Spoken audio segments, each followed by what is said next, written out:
On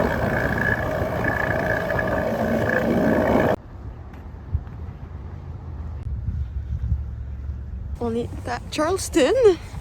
On a enfin fini notre petit bout dans l'intracostal. Puis là, je vais en reprendre. Je pense qu'il y a comme une ligne d'autobus qui est gratuite pour la partie comme plus downtown. Fait que je vais aller prendre ça, aller visiter un peu. Alexis s'en va à la quincaillerie classique. Puis après ça, on va faire l'épicerie en prévision de notre petite traversée en mer.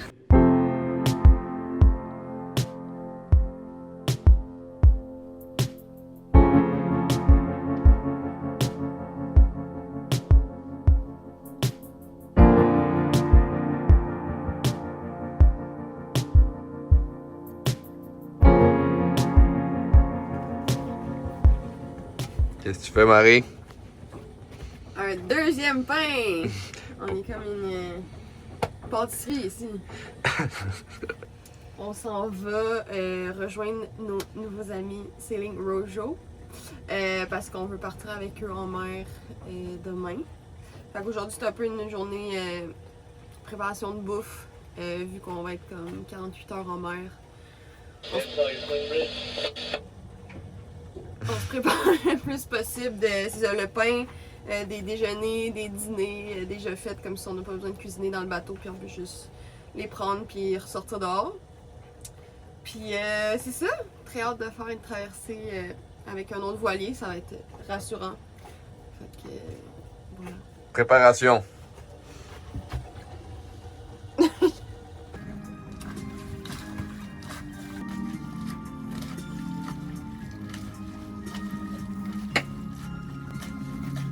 Ok, je viens de finir une première batch de bouffe. Fait que j'ai fait une sauce à spag, champignons, oignons, avec des lentilles aussi que j'ai ajouté pour un peu de protéines. On a un tofu style salade de poulet. Je fais la recette de tofu magique de Looney. Puis ensuite je le coupe, je mets mayo Dijon.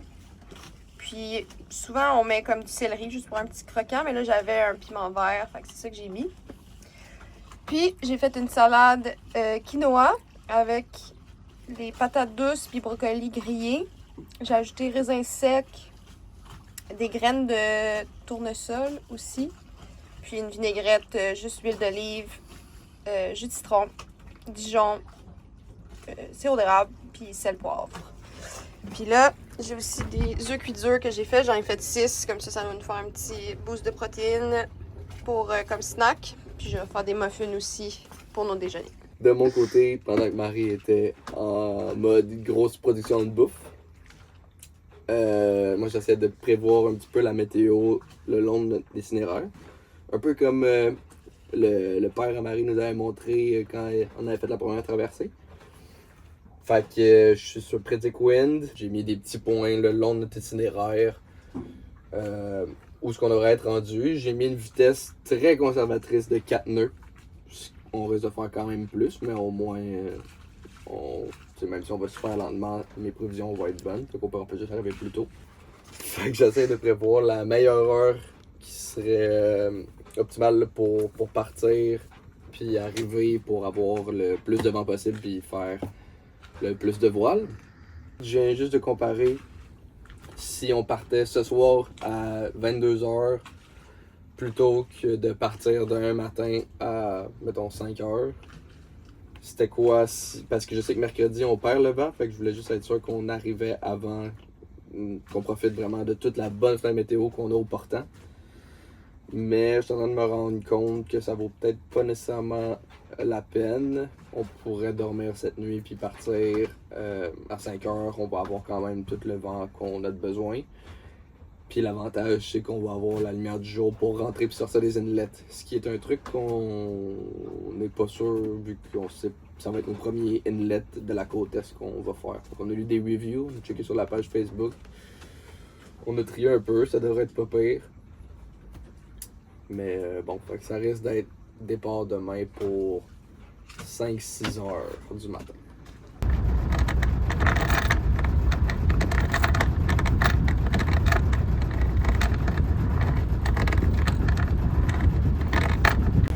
matin pour notre 48 heures en mer de Charleston à Sainte-Augustine.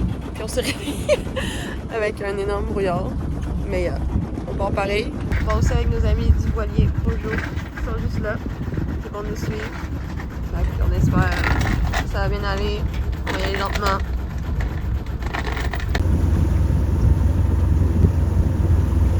Après une prévision de météo hier complète, à faire tout plein de scénarios, il y a du brouillard en matin.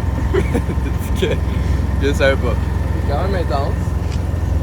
Mais bon, alors on a un radar, on a nos amis en arrière, puis je vais ralentir un peu, qui ont 2 gros déflecteurs radar. Puis nous on en a un aussi. On n'a pas d'AIS.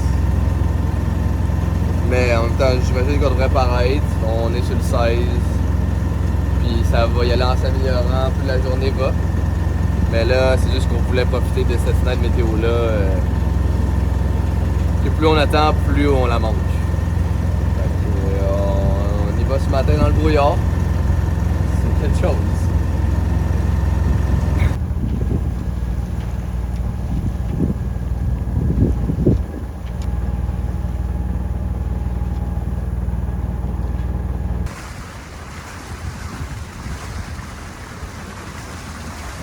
Ça se dissipe déjà. On voit les paquebots qui sont ancrés dans le port de Charleston. Le soleil qui sort tranquillement pas vite. Ça augure bien, je crois.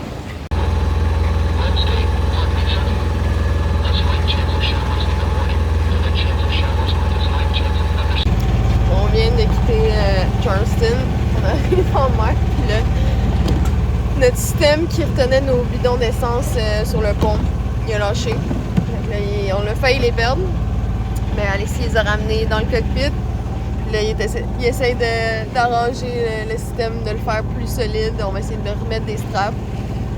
Fait que, puis le vent, de toute façon, il a baissé un peu. Fait que, on fait du moteur pour l'instant. Fait que c'est le temps de la petite réparation. Avec des beaux yeux, ça passe.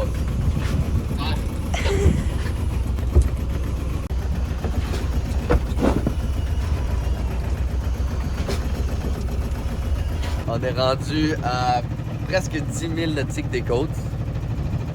Donc, on voit plus les côtes. Horizon infini, 360.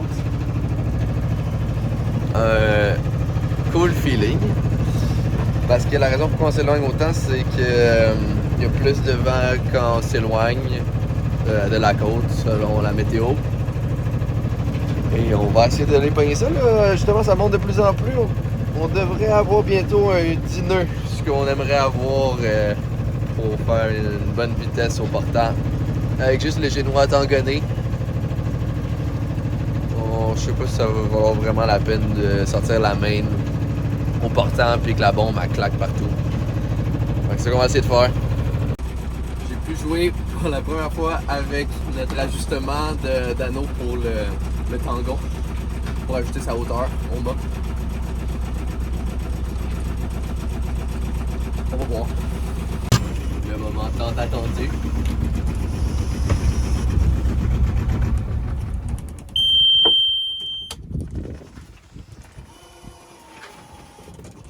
Le calme.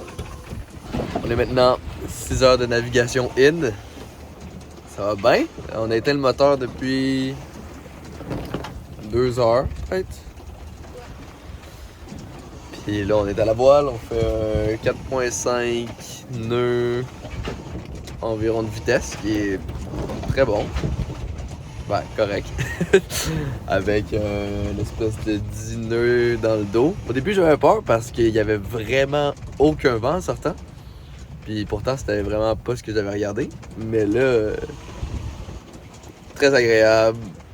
Vraiment pas stressant à handle. Fait que, bonne expérience. Il y a quand même beaucoup de vagues. Fait qu'on s'est mis des bonnes vagues qui annonçaient de 2,7 mètres. Mais sont vraiment à 10 secondes d'intervalle, ou 9 ou 10 secondes, je sais plus. Fait que ça se prend vraiment bien, mais ça reste que on s'est fait une petite bombe pour pas que la bombe Elle flacote tout le temps parce qu'il n'y a pas super de vent, donc des fois elle dévente puis elle tape. Fait que ça empêche un peu, ça minimise un peu la bombe de taper. Et on a tangonné le génois. Ça se prend bien. Comment ça se passe, toi? Ça se passe bien. Dès qu'on a éteint le moteur, je suis allée faire une sieste. C'était vraiment bien. Puis là, on écoute un petit podcast de voile dans nos oreilles. C'est beau, tranquille. On en profite.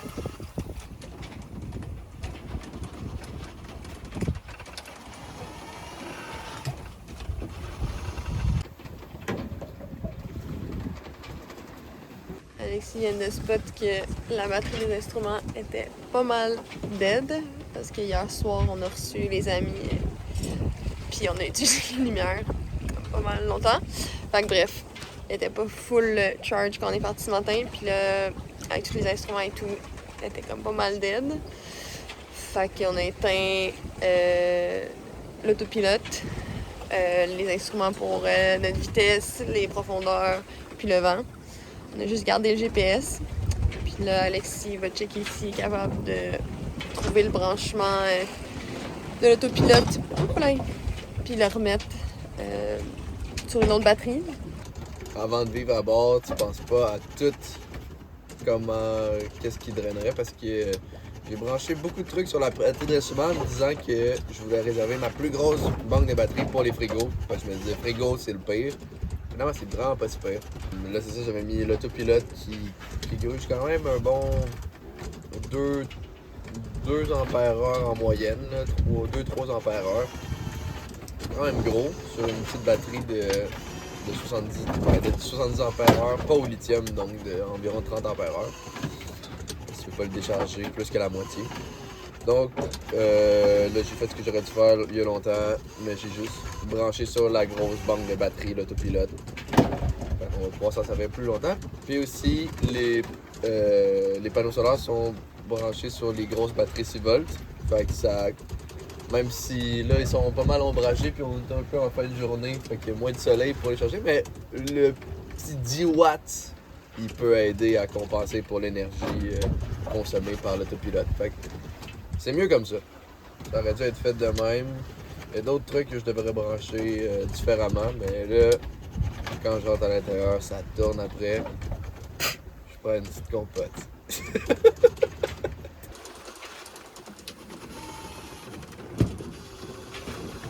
On vient de faire un tac. On avait une allure.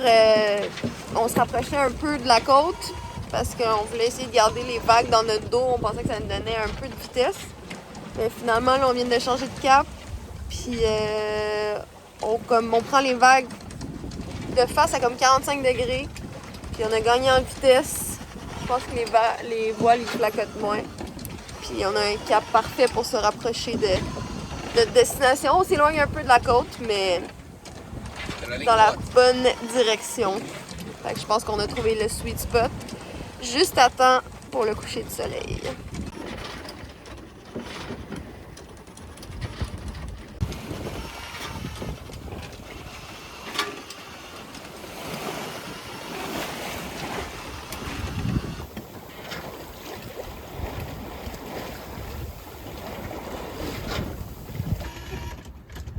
On va pour la nuit, notre première nuit. On a un magnifique coucher de soleil. Puis là, on vient de descendre la main, la grande voile, parce que on disait que pour la nuit, quand on est tout seul, puis qu'on est au portant, il n'y a pas d'empannage qui peut se faire. Puis de toute façon, avec notre génois, avec le vent dans le dos, ça va quand même bien. On a juste mis les génois. On fait encore 4 nœuds en moyenne avec les vagues dans le dos. Puis c'est ça, on se dit que peut-être pendant la nuit, on va partir le moteur. Parce que bon, là c'est peut-être aussi le fait de la noirceur, puis le fait de se sentir vraiment petit sur l'eau. Mais là on voit des nuages là-bas. On a l'air méchant. Puis on a réécouté la météo sur le VHF. Puis là, malgré toute la météo que j'avais regardée avant, mais il semblait annoncer des thunderstorms pour mardi, des orages. Mais peut-être plus haut où ce qu'on était, puis là maintenant où ce qu'on va c'est correct. Mais on s'est dit qu'on allait se rapprocher un peu des côtes pour se préparer à toute éventualité. En ce moment on est à genre 15 000 nautiques des côtes. On va se rapprocher comme un 10. On va surveiller ça. Alexis vient d'aller se coucher et moi je commence le premier shift.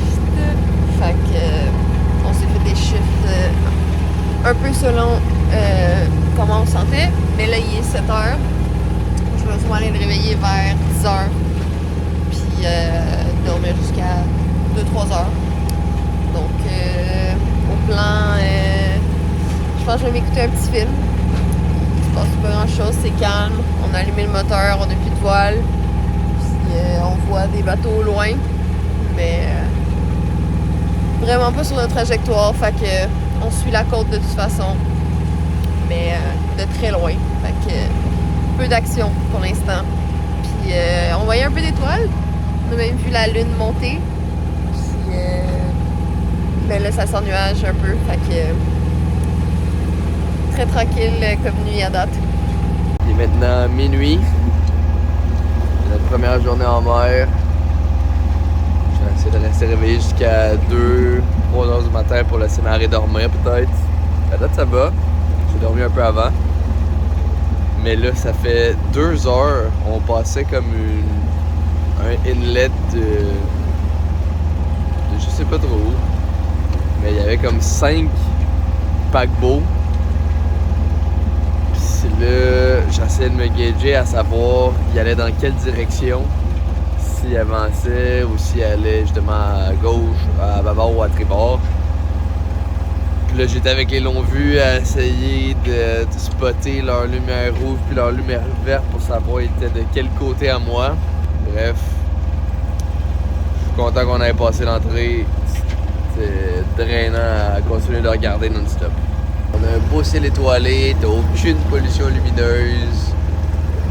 On a le reflet de la lune, la pleine lune qui éclaire beaucoup sur les nuages. Tu vois les vagues qui arrivent, que tu vois pas au loin mais que tu vois juste arriver. Tu vois les petits scintillements de la lune sur le dessus de l'eau. Mais il n'y a rien qui peut rendre hommage à ça en vidéo. 3 heures du matin. Quand je suis allée me coucher, il y avait comme une couple de paquebots. Je pense qu'on passait à côté de Beaufort puis Savannah. Fait qu'il y avait des paquebots comme à l'ancre à l'extérieur du port. Mais là, les seuls au monde, il n'y a vraiment aucune lumière autour. C'est vraiment tranquille. Fait que, j'ai hâte de voir le lever du soleil.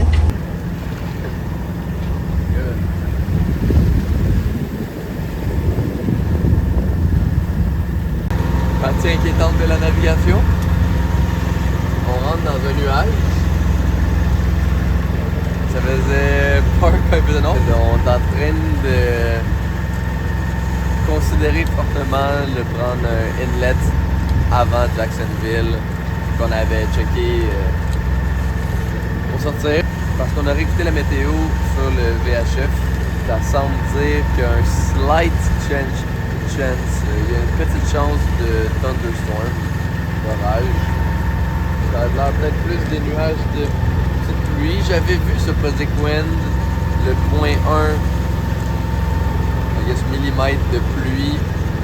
Mais bon, là on n'a pas le choix, on est à 6 heures du prochain inlet. On essaie de se rapprocher des côtes pour avoir un petit peu plus de réseau. Et peut-être surveiller la météo.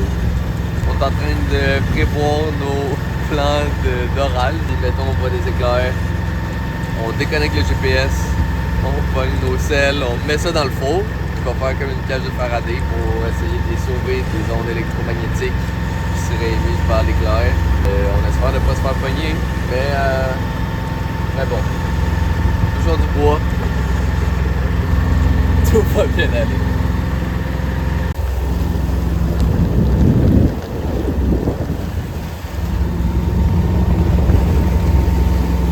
On s'est fait mouiller un peu, mais c'était juste une petite pluie qui est déjà finie. Puis là, oh my god, l'arc-en-ciel continue à grossir. Ça va être un gros arc.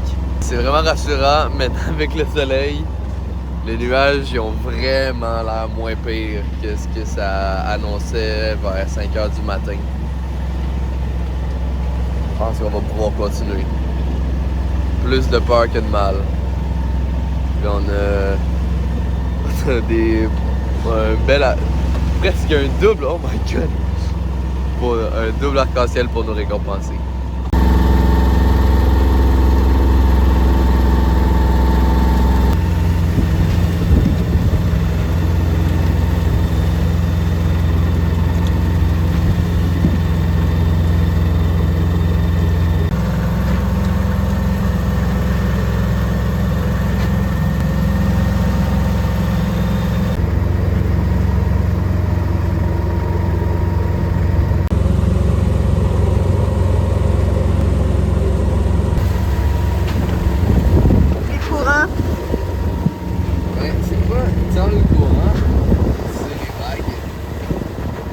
À cause du courant.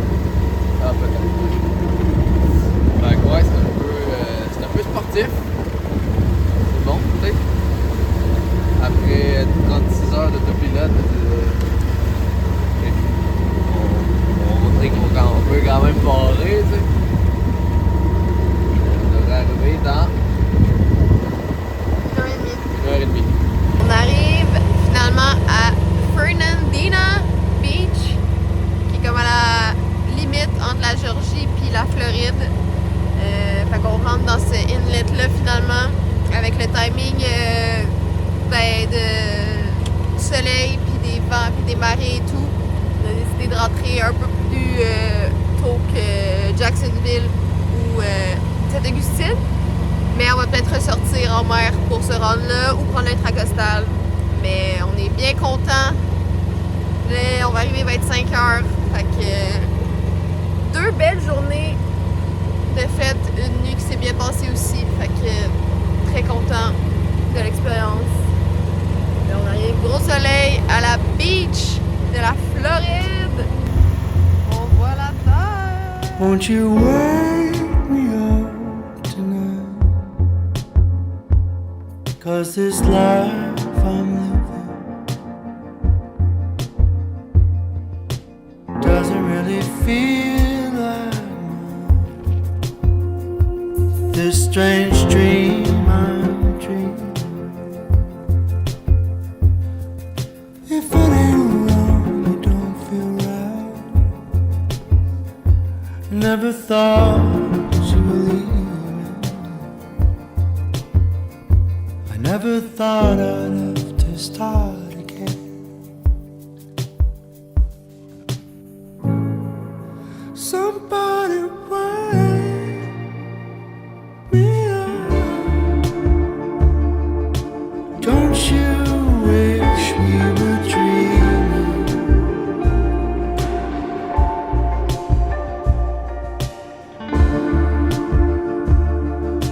Don't you wish that we were just dreaming?